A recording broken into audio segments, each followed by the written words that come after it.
pandemic is certainly taking a toll. People need help now more than ever, and so many people have lost their jobs, are experiencing loneliness, isolation, and health issues, and are also becoming infected with COVID-19. The needs are growing every single day. How can you help if you are able, and how can you get help if you need it? During this hour, you'll hear from three guests who are leading the efforts of organizations providing help to those in need. A Place to Turn in Natick, Daniel's Table in Framingham, and the Framingham Coronavirus Community Outreach Group. I'd now like to welcome Nicole Doak, founder of the Framingham Coronavirus Community Outreach Group. Thank you so much for being here with me today, Nicole. Oh, no, thank you for having me, Audrey. I really appreciate it. You've been doing extraordinary work, and you started very early during this epidemic. Yes. So I'd like to know what motivated you to get started, and how did you originally pull this community outreach group together? It started when schools first were going to close. At first, we thought it was just for a couple of days, but looking at what was happening at the rest around with the rest of the country, I knew that this most likely was going to be a bit longer than just a couple of days.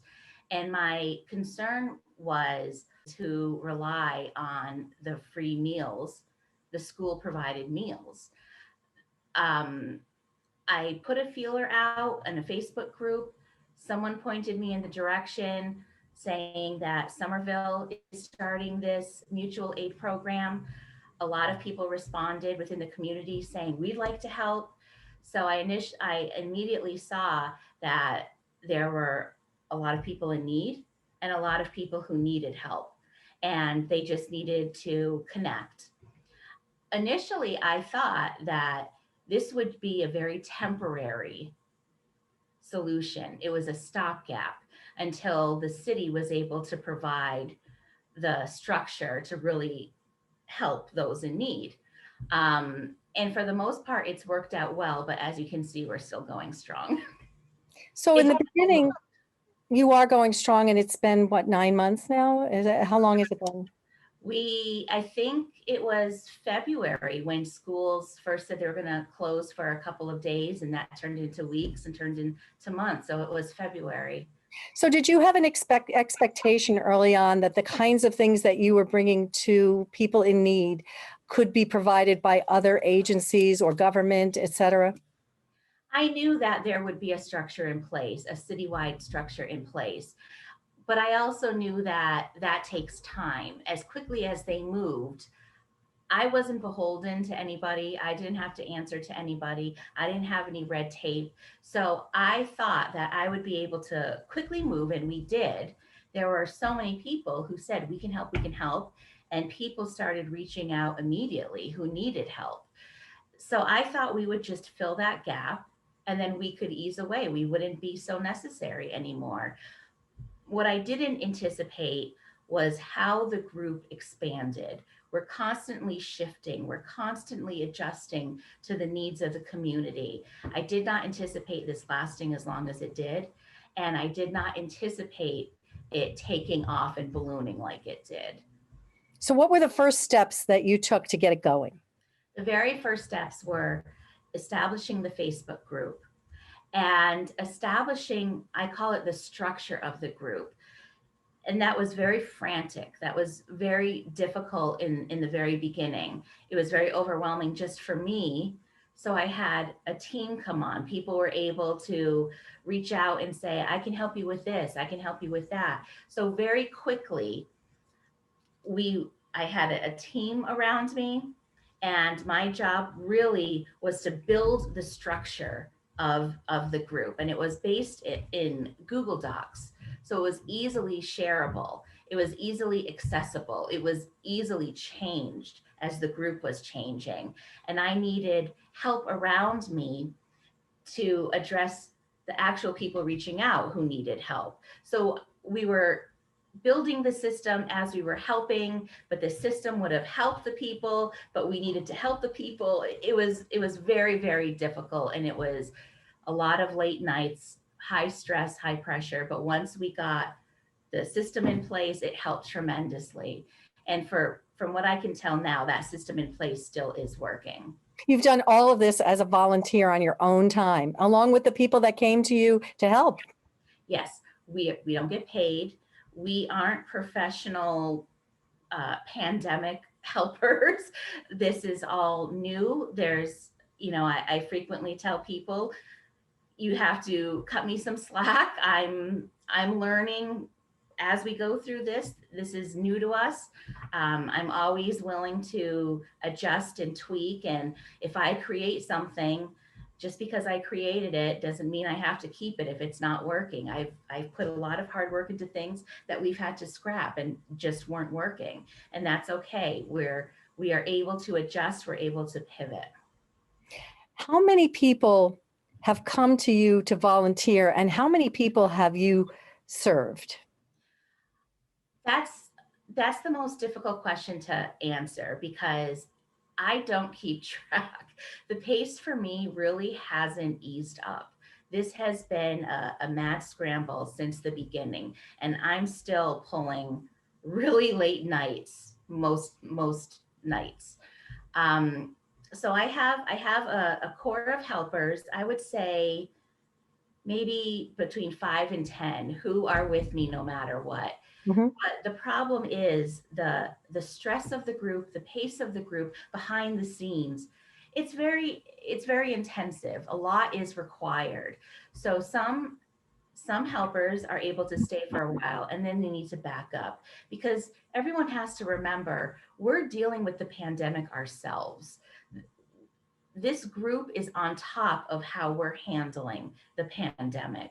And it's a lot of pressure, it's a lot of responsibility. And sometimes it is very difficult day in, day out to have people in terrible situations reach out to you. It can be very difficult and it weighs on you. So there are people who have been able to stick it out, and there are people who step in for a while and then have to step away because it is very difficult. I'm sure it takes a toll emotionally. I'm sure that seeing all of the hardship does have an impact on people who are trying to help. And the people who are experiencing it directly are in desperate need of more than just items, but also some human compassion and empathy. When you talk about your volunteers and you have a core group, it's interesting to know though that there are changing needs in the community. They haven't been the same since day one. So, what have you noticed changing over time as the pandemic has evolved and gone through different stages and cycles? Initially, it was food. That was the very first need, food. And there are a lot of parents who are single parents who don't have a family support in Framingham. They're single parents on their own. And for a long time, I was in that position too. So I know how hard that is, especially if you, the sole parent and caregiver, are sick and you don't have people around you who can immediately step in and help you. And because of the nature of the pandemic, they couldn't go to the grocery store.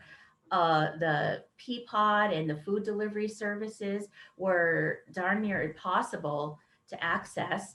But top it all off, they just don't have the money. They don't have the money for the food. They don't have access to the food.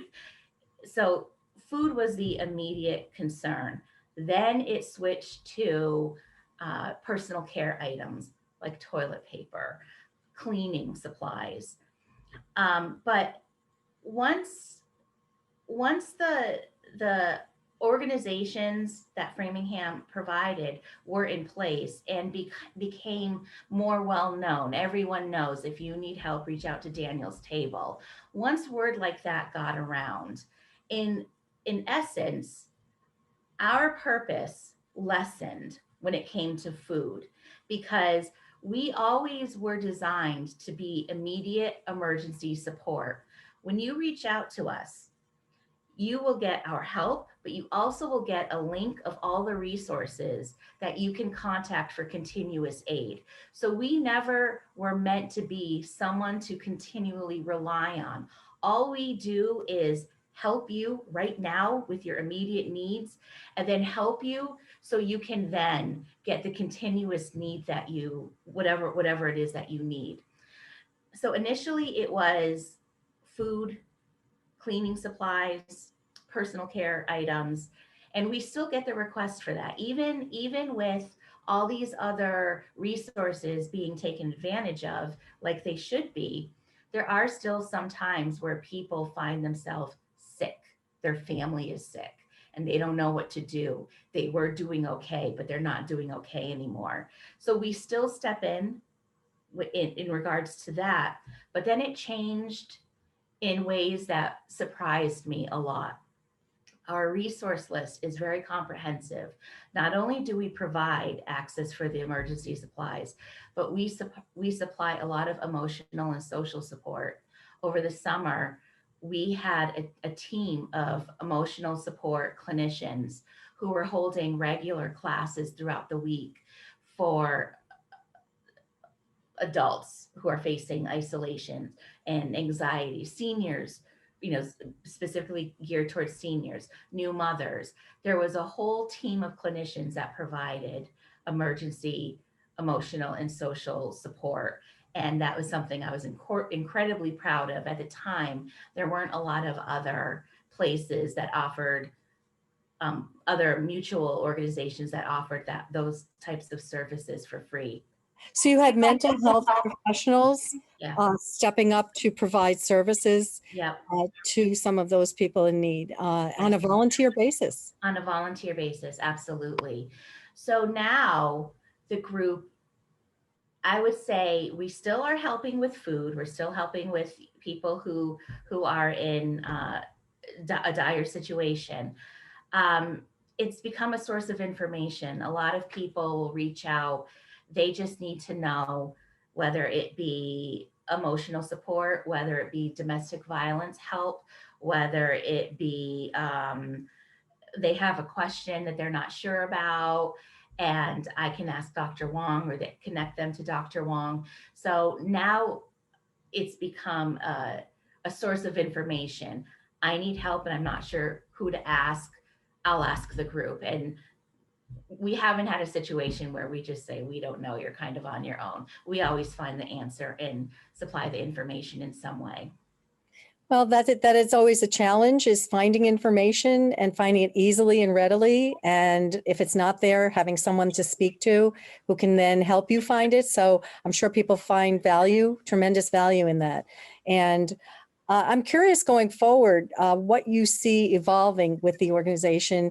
How do you see that changing now and going forward longer term? Will this be continuing?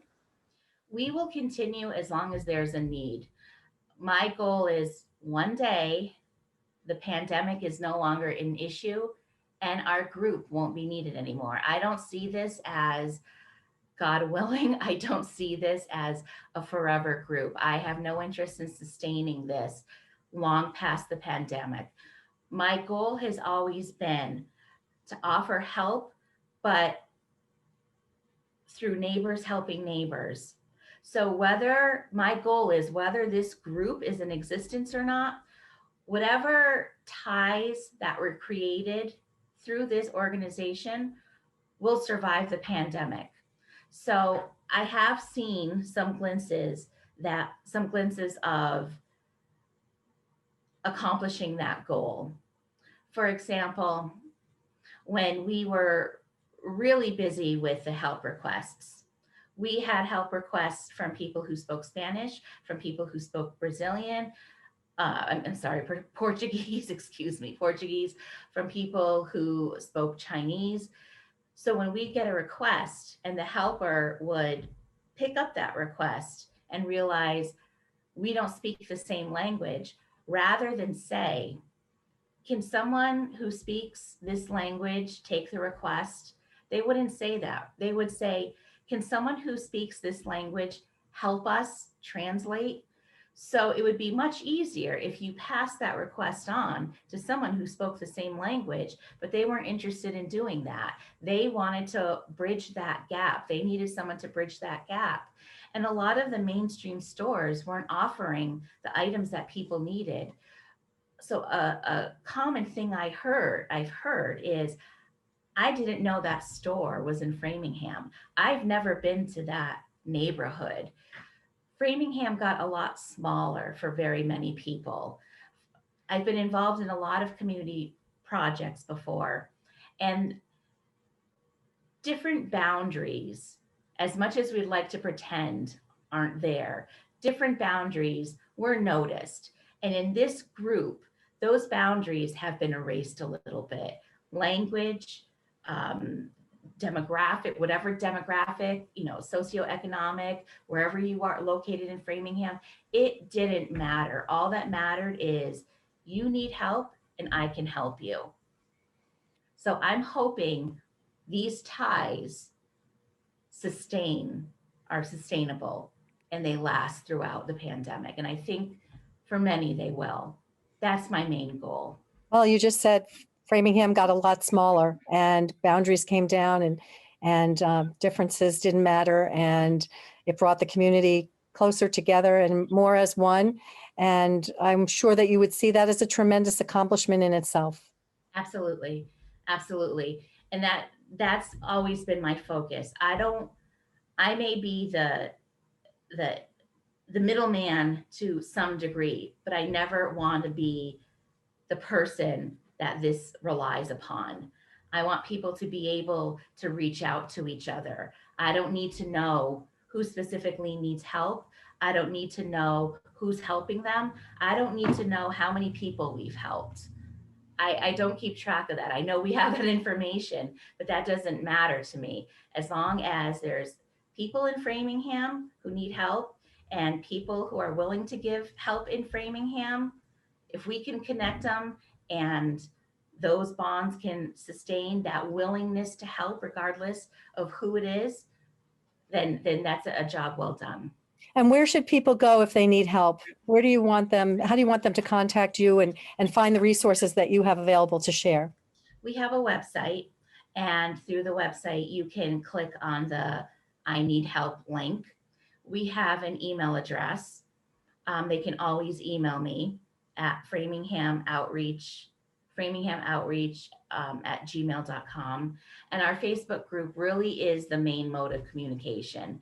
You can send me a private message. I usually get an email, a private message, or they'll submit the request. Either way, reach out somehow. I'll hear your request and we'll move on from there. So the Facebook page, how do people find that? It's framingham.outreach.org. And if you go to the Facebook group, or if you send me a PM, I can send all these links and all this information. But there are a variety of ways that you can reach us. Okay, we'll make sure that people have that information and that they know about the fabulous work that you and many volunteers are doing to help make this easier on people and to take down a lot of barriers and make Framingham a smaller community where everybody helps everybody. And your efforts have definitely made a big difference in the community and in many, many, many lives. So thank you very much for that. And thank you very much for being a guest and joining me here today. Thank you so much, Audrey. I appreciate it. Thank you.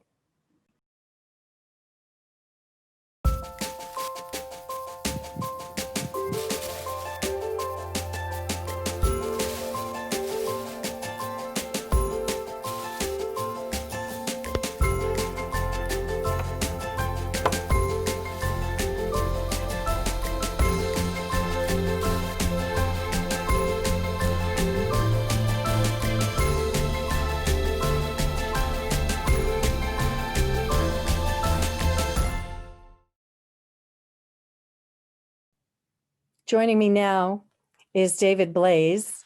He and his wife Alicia founded Daniel's Table in 2012 to help stamp out and deal with hunger in Framingham, and has since grown to be one of the largest service providers tackling the issue of food insecurity, not just in Framingham, but on a much larger scale basis in Massachusetts. I'm grateful to have David Blaze joining me today to talk about how hunger and food insecurity has been exacerbated during this pandemic. So thank you so much for joining me, David. It's a pleasure to have you here today. Oh, thank you very much. It's a pleasure to be here. Thank you, David. You've been at this for a long time, but I don't think you've ever been dealing with food insecurity and hunger to the degree that you have to deal with it now during this COVID pandemic. And I'm just curious how you've seen the needs in the communities change while this coronavirus epidemic has been upon all of us. Well, I think, the COVID epidemic, has really challenged all of us as service providers. We're seeing an increase of almost 7 to 10-fold on what we were doing prior to COVID. Right now, we're working with about 750 families, and we expect over the winter, because the challenge of do I pay for heat or do I pay for food is going to create even more of a challenge. So we're expecting to be working with about 1,000 families on a weekly basis by February. So when you first started in 2012, you were providing sandwiches to the homeless. that's right, 50 sandwiches every Saturday. 50 Right. sandwiches every Saturday. And now you're talking about 1,000 families. Oh, how often? Every week? Every single week. Yeah. Every single week. Yep. So how do you do that? How do you keep up with that? And how do you provide that much food to so many people? Well, I mean, one of the I guess the strengths of Daniel's Table is we adapt really, really quickly to whatever situations happen. And so once we recognize that we would have to change our model and become a food pantry, it took us 2 days to get up and running, and we've been going ever since. Where do you- Oh, go Where do ahead. you- Where do you get all the food from, and how do you know you'll have enough, and how do you keep it? How do you keep it? Good question. The Greater Boston Food Bank, we get food from there. We also have some great partners, Walden Local Meats. There's a seafood company called the Nordic Group. And then there's Boston Sword and Tuna that provide us with combined about 6,000 pounds of fresh meats and seafood every single month that help us with all of that. Greater Boston Food Bank probably provides us with about 40,000 pounds a month worth of dry goods and product and produce and things like that. We always seem to have enough, regardless of how big things get. We always seem to have enough. So we've been fortunate. I know that giving sandwiches out is a lot different than preparing healthy meals and keeping them from perishing and making sure that they're in places where people can access them. How are you doing that now with so many people that you're serving? Well, most of the people are coming here now. Where Okay. prior to COVID, we had freezers, and we still do have freezers all over the city. But because of COVID, most of them are closed because they're in schools, the library, health centers, things like that. So a lot of them are not accessible right now. So now we've kind of turned into a food pantry here. And so on Wednesdays and Fridays, people come here and pick So up bags of. 2 days a week. And where is here? Pearl Street in Framingham? Pearl Street, yeah, 10 Pearl Street. Mhm. And what do they have to do in order to show a need? Do they show up and do they have to identify themselves? Do they have to identify their need? What do you require of them? We have 2 emergency numbers, one for English and Spanish or English and Portuguese. They call, they register. So we are taking their name. We don't ask about income. We're just kind of asking about what's the situation, because we want to know how many people are in the family, what their needs are. So they don't show up unannounced? They do know. If they do, they can register right there. They can register there. And then what do you actually give them at that time? And how do they know that do they know right then and there that it will continue? Yes, they do. We focus on high quality proteins and fresh vegetables. That's our primary focus. And then we do give them dry goods. The mac and cheese will be in there. But we try to stay away from canned goods and other products like that are high in salt and high in sugar, those types of things. So we're really focusing on the higher quality, more expensive parts of your diet. So because we feel that if we can do that, then they can afford to purchase some of the other things to complement those. What are you seeing in terms of changes in the people that are coming forward and asking? Is it is it a broader population that's coming forward now, and people you would expect or wouldn't expect? I mean, what are you observing? It's a lot of job loss. I mean, that we're seeing more of that. We're seeing a lot more young families. Framingham, a lot of the community works in the service industry. So they're working in restaurants, they're waitresses, they're bartenders, they're cooks. And those jobs, a lot of those jobs have gone away. And so we're seeing those people where, 6 months ago, they were doing fine, or 9 months ago now, they were doing fine. But with COVID, everything is turned upside down. I read recently that grocery stores are seeing a rise in shoplifting of food because of the severe need. So you know that people are desperate to put food on the table, and you're certainly seeing that on your end. And what are some of your recommendations, observations? What are some things you'd like to share with the community about what their neighbors are experiencing? Well, I think, I would hope that no one feels embarrassed about coming for help. At any time, they should never feel embarrassed. With COVID, it's affecting everyone in different ways, but there are certain groups where food insecurity, it becomes a much bigger issue. And so we're just hoping that people that are struggling in any way can just come to us and get what they need. It's open to anybody. We just want to help. It's an amazing resource, and I'm sure so many people appreciate it and depend on it. You talked about some of the providers who you depend on. Do you have to pay them for that food? Do they donate that food? How do you keep funding this type of a large-scale operation? That's a really good question. We've been fortunate through COVID, that we've had people step up and support us. But it's always a challenge, it's not, the food is the easy part, honestly, because the Greater Boston Food Bank, for the most part, is it's either free or they're charging just a small amount compared to the value that they're giving you. And my other partners like Walden Local Meats and the seafood companies, they're donating it so it doesn't cost me anything. But I have electricity that I have to pay for. I've got rent in a huge building I have to pay for. All of those, those things that support what we're trying to do, they cost money. And so, we're hoping that we continue to see, people stepping up and helping us in what we're doing. So, are you able to cover it? It's sometimes it can get pretty close. Sometimes it can get pretty close to I think we're doing okay. But, this is the giving season.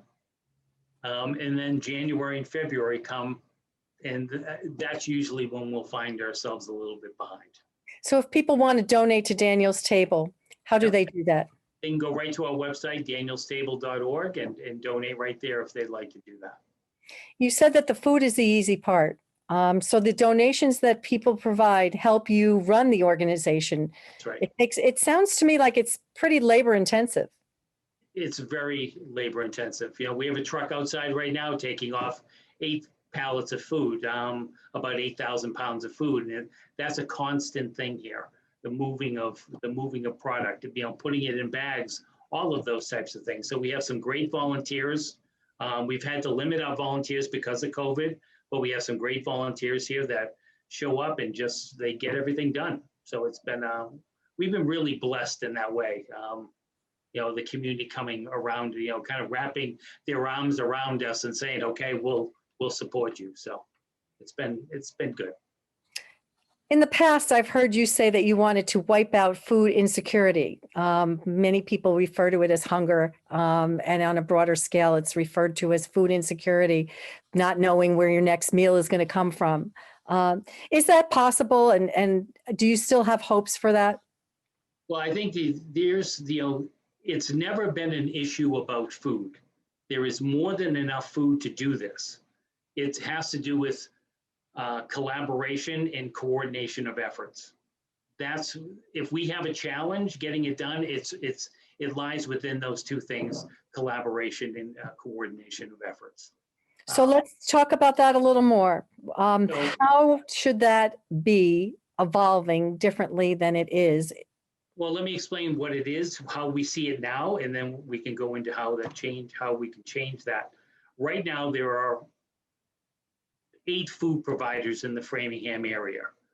I have no idea what any of the other 7 are doing, who they're serving, any of those types of things. So imagine that there were 2,000 families in Framingham that need help. We all could be feeding the same 500 families, and the other 1,500 go without, but we don't know that because we're not coordinating information and all of those types of things. So 3 years ago, we really took a look at this, and we started working on building an app that would coordinate all the efforts, and that is now complete. So we're hoping after the first of the year, once COVID kind of we can get a handle on it, we can start introducing it to the other service providers, and we can really start coordinating all of this. You know, the way I kind of look at it is the Blue Angels, you know, the jet fighters that fly, and they fly in formation. The reason they're successful is because each one of them knows what the other is doing. That's a great Imagine analogy. Yeah, imagine if they didn't, what would happen up there? It'd be chaos. And we've built a system of nonprofits that almost at their core live in chaos because we don't know what the others are doing. And so we really have to change that and really get us so we're all focused on the same thing and sharing in the efforts to make it all come together. If we can do that, then food security for Framingham is, I'm going to use the word, it's easy. That's a big statement. And so the question I ask is, what will this app do that you haven't been able to do in the past? Will everyone be willing to use the app? Will they be willing to it sounds to me like you each need to know who you're providing food to and how often. Why is there a privacy issue? Are there other issues that is it competition? Are the nonprofits competing? What is it that makes people reluctant to share that information if it's for the greater goal of dealing with the most efficient way of handling food insecurity? Well, I think there are 2 things. One, I think from the nonprofit world, it's fear. If it's almost as if there's a sense of ownership of people. I had a gentleman that runs a large nonprofit say, if you do what you're going to do, then I will lose my homeless. And I had to remind him, yes, they're homeless, but they're not yours. But because of the way that we've set up our systems, numbers are always important. It's important that I'm giving out 40,000 meals a month. And other organizations claiming they're giving out 12 million pounds of food on a yearly basis. If we started coordinating efforts, all of our numbers would drop because we'd be doing a more effective job of working on this, the hunger issue. And there's a lot of fear there because the donor will see the numbers drop and think we're not being as effective as we used to be. And is there ever a thought for all of the nonprofits in some way, shape, or form to form some kind of consortium? Yes. I've been at this, I've been talking about this for 5 or 6 years now. And all I keep doing is I keep bumping into walls of fear. Us at Daniel's Table, we just want to get this done because we believe we can do it. Framingham would be the first city in America that's ever gone from food insecure to food secure. And we feel that it's not the effort that everyone thinks it is. If we coordinate efforts, it'll never be easy, but it absolutely can be done. Yeah. So that's probably our biggest challenge. It's not food, it's coordination of efforts and getting people on board. But the challenge again is it's a fear that they're going to, if we coordinate efforts, I'm going to lose something. And I don't know, I haven't been able to identify what that is that they will lose, but that fear is there. A job? Yeah, I mean, one of the challenges is, and I could put Daniel's table into this, we build these big nonprofit machines that have to be fed. So we, funding and all of those. So all of a sudden our focus moves from the client to feeding the machine. And sometimes the client is just a byproduct of what we're trying to do. It's the number we need in order to feed the machine. Mm-hmm. That's Have you all. ever seen this done anywhere else where it was all about the people and not about the machine? Because I see that in everything. Yeah, there is, I believe it might be Phoenix. I would have to, I know it's out west. There are 156 organizations all on one system that coordinates all the efforts. So, someone could come in because they're hungry, but I hear that they need clothing. I can just refer them to a person that can provide them with clothing. Mm-hmm. We don't have that now. The app that we built allows that to happen though. We can just write through the app. We do it, the way the app works, so the way we do it is we do an intake of a family, and we find out how many meals are they missing out of a month. And so we put a number on that. It could be the last 4 days of the month, so they need 28 meals, or it could be 300 meals. Once that's in the system, every time they come here to pick up food, it deducts from that 300, say it's 300, that 300 total until they get to zero. Now, if they need more food, we'll just add to it. But with the system, they could go to one of the other food providers, show a virtual ID that's on that client's phone. They show that ID, that food provider gives them food, it'll come off of that total. So, we're making sure that people are getting exactly what we've committed to. And so now if someone is elderly and they don't, all of a sudden they're not coming, right now, we don't know what's happening. We don't know if they're going to another food provider or any of those types of things. But what the system will alert us after a week saying, hey, this person has not come for food. And now we know to make a phone call. So it's really, when we look at the app, we look at it as kind of a health plan for the community. It sounds very logical. Right. It does. It sounds very logical. And I hope that you have great success with that. You've really paved the way. You've blazed many trails, and perhaps you'll be able to continue to do that now. You've stuck with it for many years and watched it evolve over time. And this systemic problem with food insecurity has raised its ugly head even higher during this pandemic and brought a lot more things to light. So I think that some of these systemic issues have to be resolved, and it sounds like you're set on making that happen. Well, I think, for us, it's, yes, we are in Framingham, but a lot of what we're doing is not about Framingham. What we're trying to do is create the model that we can drop into another city and say, here's the technology, here's the process, here's the contacts, all of those things. So an organization or a group of organizations can just say, okay, let's just run, let's just go with it. And so that's really the plan long-term, is to be able to create that model.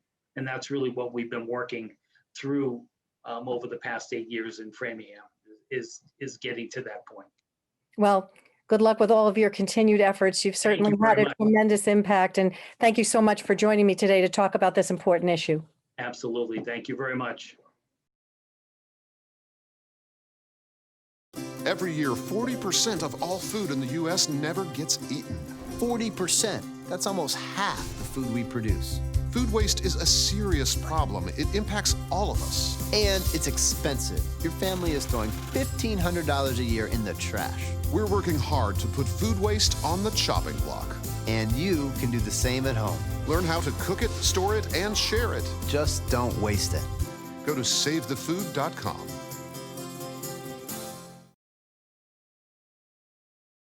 My next guest is Pedro Oliveira. He is on the board of directors of A Place to Turn in Natick, a food pantry providing help to residents throughout Metro West. I'd like to welcome you, Pedro, and ask you how the pantry got started. Hi, Audrey. Thanks for having me. I'm super excited to share a little bit about a place of turn, what it is that we do. So we're in Natick, right on Hartford Street, and we were founded in 1979. So we've been here for a little bit. And so we serve the Metro West community, and we serve families in need. We are an emergency food pantry, so we get all different types of families that have been in need for a long time because of economic reasons. But we also get, people that got laid off from work and they can't find a job. And because of that, they can't provide food for their family. We've had people whose houses were burnt down and they lost everything, including food for the next 2 weeks. So they would come to us. We really serve a pretty wide range of clientele, but we serve predominantly the Metro West community. And how is a place to turn different than other food pantries? Yeah, so we're a choice food pantry, and we really pride ourselves on that. For us, the most important thing really is to serve our clients with dignity. We understand that a lot of these families have been going through hardship, and to be in this position to need help isn't an easy or comfortable situation for a lot of people. So we try to make this whole process as easy and comforting as we can for them. So pre-COVID, how it used to be is people would get a choice. So they would come through the food pantry, and instead of receiving a bag of food like they normally would and most places and then walk out, they would get to go through our entire pantry and have the experience as if they were shopping. So they get to choose, their kids' favorite snacks or a certain fruit that they really like. And this is for a couple of reasons. Like I said, one, for that comfort factor and that dignity of like, hey, I can choose this snack that I like versus this one. But also because what we found is that a lot of people were throwing away food that they would get from these pantries because, let's say, they had allergies or they, their kids didn't eat it, or it's not food that they're accustomed to, especially because we serve a very big immigrant population. So one, it's a way to not waste food and maximize all the food that they receive because they get to choose all of that food, but also to bring back a little bit of that humane aspect of like, hey, I'm going through, I'm shopping, I'm providing for my family. So when they come in and they have a grocery store experience is what you're saying. And is there a limit to what they can access and take home in a day or in one shopping experience? Exactly. So when a family comes in, they've been referred to us by another organization. So we know how many people are in their households, how many kids, more or less the ages of each family member. And we tailor their experience around that. So, a family with 6 people is going to get a different amount of food than a family with 2 people. And then they have a volunteer that walks through with them and we'll point out to them, okay, from this dairy section, you can choose 5 of these items. From the cereals, you can choose 3 of these cereals. So you have someone that guides you through the pantry. So it's products, not meals. Exactly, yes. So we try to, goal is 2 weeks worth of food. 2 weeks worth of food. And Yes. where do you get your food from? Yeah, so luckily the community has been super supportive. So the majority is from community donations. Around 40%, I would say, comes from the community directly. A lot of it comes through food that we actually shop for. So if you donate financially to us, that's what we use that money for.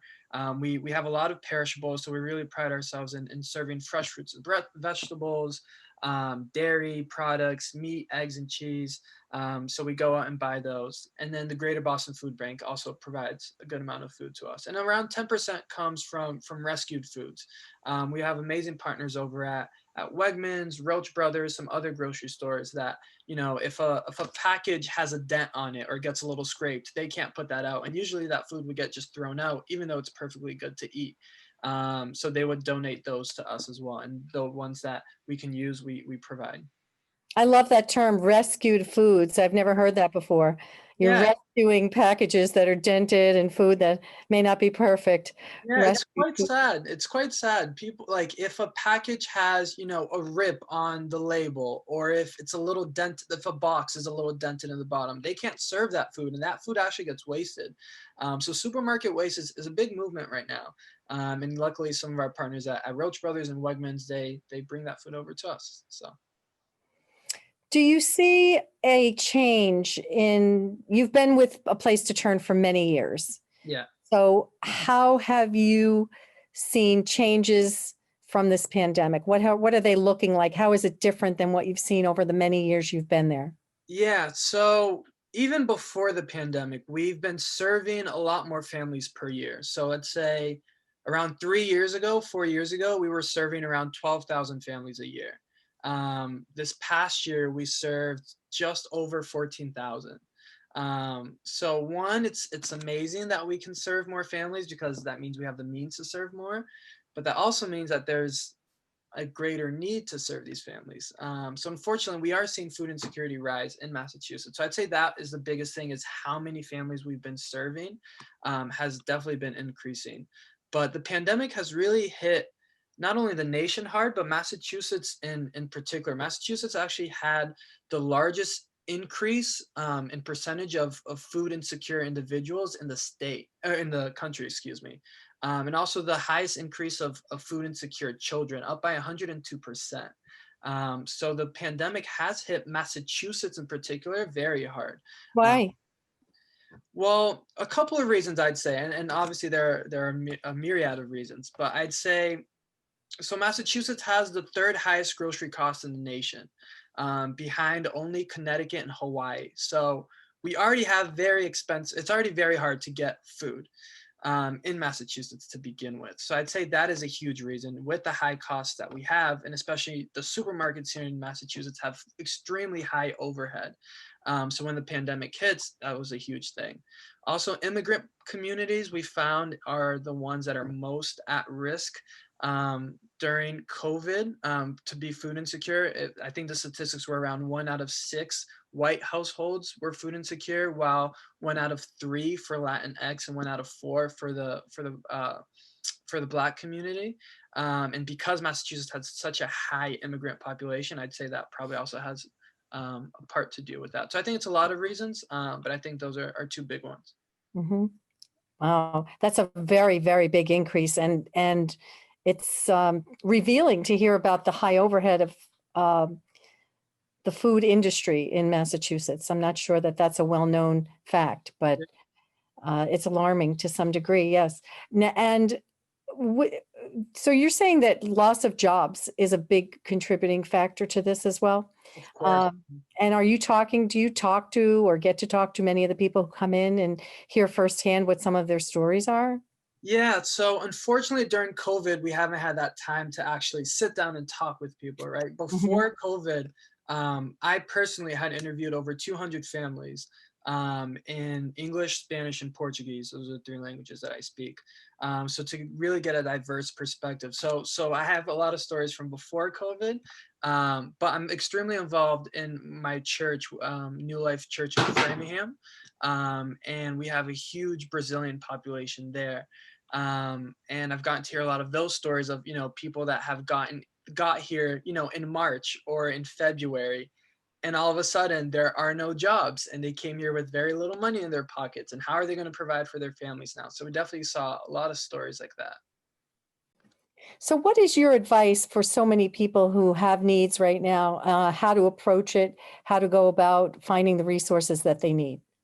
Yeah, I'd say the biggest thing is know that there is help. And I know that might sound a little simple, but especially what we find in the immigrant community is a lot of people don't even know these resources exist, either because in their previous countries it didn't exist, or some of these people are coming in undocumented and they're afraid. A lot of people come up to us so hesitantly because they're like, if I give my address, am I putting myself at risk, my family at risk? So know that there are resources to help you that are free, that are safe, that are available to everyone. What we like to do is when people come to us, we know more or less their home situation, so we refer them to other organizations, whether it be MAPS in Framingham for Portuguese speakers, whether it be a SMOC or a WIC. We also refer people to those. So I'd say one, go to your local towns, either websites, and check out their community resources page, or just type in food pantries near me, resources near me. And I know that we're a good place to start. A SMOC or a WIC can also help refer people to a lot of places. What information do you require from people who reach out and ask for food? What is the process they go through, and what do you require? Yeah, so no one comes in without a referral. So those referrals come from, agencies like I've mentioned, like a small group, Yes. with churches Yeah. as well. And it's really basic. It's more, having someone that can attest to the situation that the family's living in, whether or not that family is employed, the amount of children in the household, if they're like school age children. So mostly that kind of information, but it doesn't go too in depth. Do you feel that there's a need and a benefit to food pantries throughout the region starting to coordinate their efforts? I did have a conversation with the founder of Daniel's Table, who believes that there's so much more progress could be made through a more coordinated effort. What are your thoughts? Yeah, I mean, I think there's strength in communities. So the more people are working together, the stronger any organization, anything will be. Um, I mean, I would definitely agree. I know that a lot of different organizations have different missions, but like I said, we, for example, rely so much on the Greater Boston Food Bank, for a large amount of our food. So definitely, the more that um, there's coordination, and for example, so we provide 2 weeks worth of food, but people can only come every 60 days, right? So there's also a large portion there that people either have to provide for themselves or go somewhere else. So when we can refer people to other pantries for that amount of time or vice versa, we do that. So I think that's, for example, an example that I can give where, the more coordination there is there, the more these families get help. Sure, because if other organizations are giving more frequently, then it would be helpful to know that for 2 weeks, food is coming from you, and then for the rest of the month from someone else, from another organization, et cetera, to make sure that that particular family or person is maximizing the resources and that there's not overlap, right? Exactly. Yeah. And maybe, for example, we can give more perishable items that some other food pantries can't, but some other food pantries may be able to supply, other things for a longer amount of time than we can. So definitely coordination in that aspect is super beneficial. Mhm. What do you think it will take to arrive at a place where food insecurity is a thing of the past? And is that even possible? That's a big question. It is a big question. Yeah. I think so. In a personal standpoint, I think people have to learn to look at their neighbors, to understand that we have a responsibility to the people that are next to us. Um, and we live in such an individualistic society where you provide for yourself, you fend for yourself, and at the end of the day, that's all that matters. And I truly believe like we need to love our neighbors, and to love our neighbors means if someone is hungry, you help feed that person. So I think one big aspect is just education. I don't think people understand how big the need is. When we say we have the third highest grocery store prices in the nation, when we say we have, one out of statistics are changing, but 1 out of every 6, 1 out of every 5 children are experiencing food insecurity in Massachusetts. A lot of people don't even know that. So they don't even, it's not, they don't contribute to these food pantries because they don't want to. It's just because they're not even aware of the issue. So I think we have to start educating people, in the media, like what you're doing right now, in our newspapers, in schools even, and especially because Metro West is such an at-risk place. So I think education first and foremost, and then understanding that a little bit that you do can go such a long way. For example, like $25 donated can purchase enough eggs for 12 families, or it can purchase enough perishables to like eat meat, egg, and cheese for 5 different meals for only $25. So it's like, don't think that you have to give this huge $1,000 donation. No, like a simple $50 donation can go such a long way. That's important for people to know that it doesn't have to be huge in order for it to make an impact. And those examples were very, very helpful. How do people donate to a place to turn? Yeah, so one thing is to actually come and bring us food. So obviously we don't accept expired food. But right now during COVID, unfortunately we can't have people coming into the food pantry itself. But we have a big donation van that's right outside, right in our front door. You'll see a big sign in English and in Spanish, where the door is open and you can go and give donations there only on Mondays. So we're not accepting donations in other times of the week for various reasons. But for example, we used to have around 40 volunteers a week at a place of turn. Because of COVID now, we're at around 8 volunteers a week. So we don't have a lot of manpower or woman power. So what we're asking right now, especially during this time, is financial donations, because we have shoppers that go to these grocery stores in the area and buy food that we're needing. You know, if we're lacking, you know, meat and cereal, they'll go and buy those things in particular. So right now we're really urging financial donations, which you can make either by writing a check to a place of turn, or the easiest way is to just go on our website. There's a big donation button where you can donate through PayPal or other forms that you can just use your credit card, and it's super fast, super secure. You can set up recurring payments if you want to, you know, donate monthly. So right now we're really urging financial donations. At a place to turn-natick.org, correct? Exactly. Okay, so that's the website. And as we all just heard, a $25 donation can go a really long way for some people, and it doesn't have to be a large donation. So thank you for putting it in perspective. What about your role over the years? You started as a volunteer, now you're on the board. Yeah. What role do you play? What do you hope to see in terms of how the organization evolves further over time? Yeah, so I started volunteering at a place to turn. I was in high school, so I was probably around 16, 17. I got involved first through my church. Our church did a donation to a place to turn. We have this big youth group called Spark for high school kids. And every year we have this huge competition. It's like a 5-week long competition. It'd be hard to explain, but we have this where there's 4 teams. We split all these kids up and they have different challenges they do for those 4 weeks. And it started growing to, we had over 200 kids on Friday nights at our church at this youth service. And we did a big donation to a place to turn. And we've kept that donation recurring every year. So for every January, we usually do around like right over a ton and a half of food. So around 3,000 pounds of food. So I got involved with a place to turn. That's how I found out about a place to turn. So I started volunteering there. I started volunteering for a senior project that I had. And I just fell in love with the mission. It's once you come there and you go there and you see how dignifying the experience is, you see the love for the volunteers, you can't help but fall in love. So I started volunteering there. And then while I was in college, I was offered a student board member position. And now today, I graduated a year ago from college from Holy Cross. And now I'm a full board member. So I'd say what I'd like to see is a lot of younger people getting involved in their communities, because at the end of the day, you know, young people are the future. They're the ones that are going to grow up to be the executive directors that are making these, you know, political changes. So to get them involved at such an early age, to see a mission, to fall in love with it, and to spread that to their peers, I think is so powerful. So I'd love to see more young people getting involved.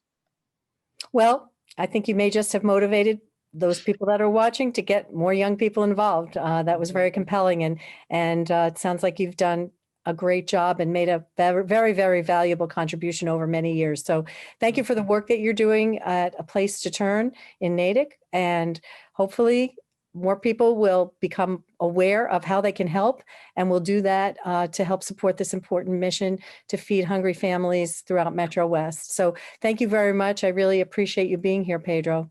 Thank you, Audrey, and thank you for caring enough to have a segment on this to help spread the word. It's because of people like you that we can get the word out. So I really appreciate it. My pleasure. Awesome. Thank you. Thank you. A lot of people are in need during this pandemic, and a lot of places are there to help them. And you can help those places by making a donation or volunteering, but stepping up to provide resources so that others will benefit from your generosity. Thank you so much for tuning into the Audrey Hall Show, where you will always learn something new. Stay well.